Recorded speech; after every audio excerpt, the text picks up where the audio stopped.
Hello and welcome to this mini course in West Greenlandic. My name is Langgård and I'm going to try to do two things for you. I'm going to take you as gently as possible into this fascinating world of a language you've never seen before, and I'm going to teach you a decent pronunciation of the language. The pronunciation part is extremely important. In Greenlandic, pronunciation is not just a means to make it sound a little better than normal beginner's language.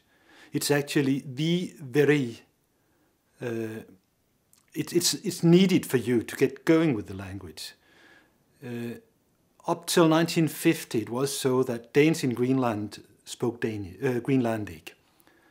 After 1950, basically no one ever learned the language. And no one really tried to pronounce it decently.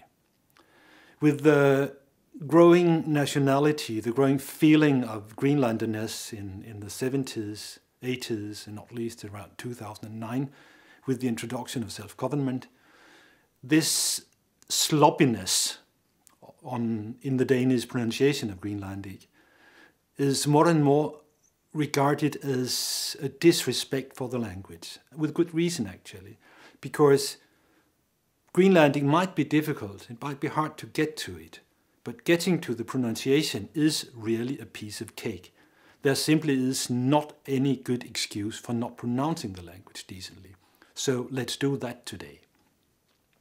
The other thing that I'm going to teach you might be a little more difficult, because you'll have to unlearn quite a lot of what you learned this far. You might have learned to speak French or Spanish or German or whatever. All of them are so-called analytic languages. When you studied the languages, your teacher told you repeatedly, I'm sure, that the words are your friends, the grammar is not your friend. So do learn a lot of words, use them again and again, and gradually you will speak the language. Now, that's true. Grammar was not your real good friend when you learned to speak French, whereas a dictionary was a good friend. But now you have to turn it upside down, because in Greenlandic, words could be your worst enemies. Let me tell you why. If you learned the first sentence in French, for instance this one here,